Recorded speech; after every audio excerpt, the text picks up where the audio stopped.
एक और खबर बता दें दर्शकों को, जबलपुर से केंद्रीय गृह मंत्री अमित शाह का दौरा रानीताल में हुआ है। भाजपा कार्यालय में संभागीय बैठक भी ली है उन्होंने।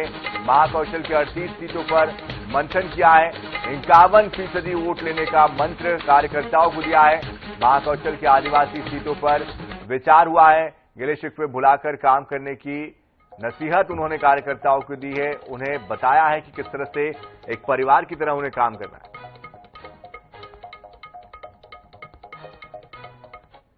प्रदेश अध्यक्ष महोदय का फोन आया तो उन्होंने कहा कि आप आइए, तो मैं आया था।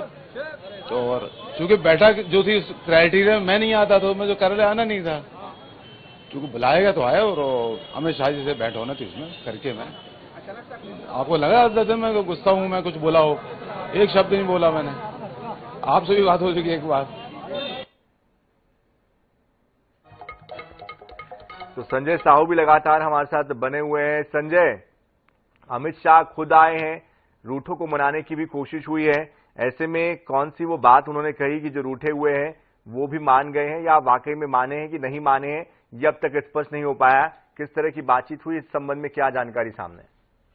जी बिल्कुल, बात करें अगर जबलपुर की बात करें तो प्रॉपर जबलपुर में जरूर एक सीट है उत्तर मध्य विधानसभा, जहां पर कार्यालय भी आता है भारतीय जनता पार्टी का संभागीय कार्यालय, जहां अमित शाह स्वयं पहुंचे थे। और उस कार्यालय में जब 5वीं सूची जब आई थी भारतीय जनता पार्टी की, तो वहां पर एक अजीबोगरीब घटनाक्रम देखने को मिला था। और कार्यकर्ताओं ने वहां पर बहुत जबरदस्त हंगामा किया था। यहाँ तक कि केंद्रीय मंत्री जो है वो भूपेंद्र यादव जो है उनके गार्ड के साथ थोड़ी झूमा झटकी भी हुई थी। तो ये तमाम प्रकार की चीजें देखने को मिली थी जो कि कभी भाजपा में देखने को नहीं मिलती।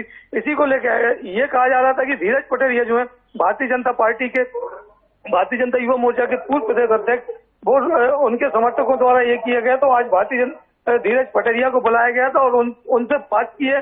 अमित शाह ने व्यक्तिगत रूप से बात की है। और जब धीरज पटेरिया बाहर निकले तो उन्होंने यही कहा है कि मेरी बात हुई है, मैं अपनी बातें स्पष्ट और मुझसे जो बोला है मैंने उनको हाँ कहा है।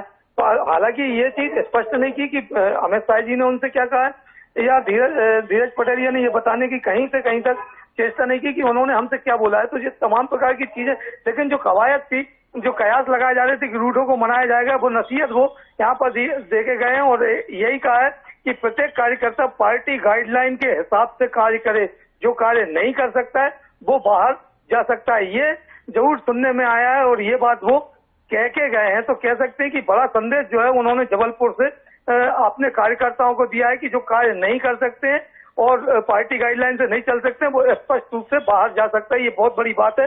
तो कह सकते हैं कि ये एक बड़ा संदेश जो है पूरे मध्य प्रदेश में, तो तल्ख लहजे में उन्होंने अपनी बात कह दी है। जाहिर तौर पर अगर वो कुछ कहते हैं तो उनकी बात को माना ही जाता है अधिकतर संगठन में। ऐसे में आगे किस तरह की प्रतिक्रियाएं आती है, इस पर आप नजर बनाए रखिए। बहुत बहुत शुक्रिया इस पूरी जानकारी के लिए संजय।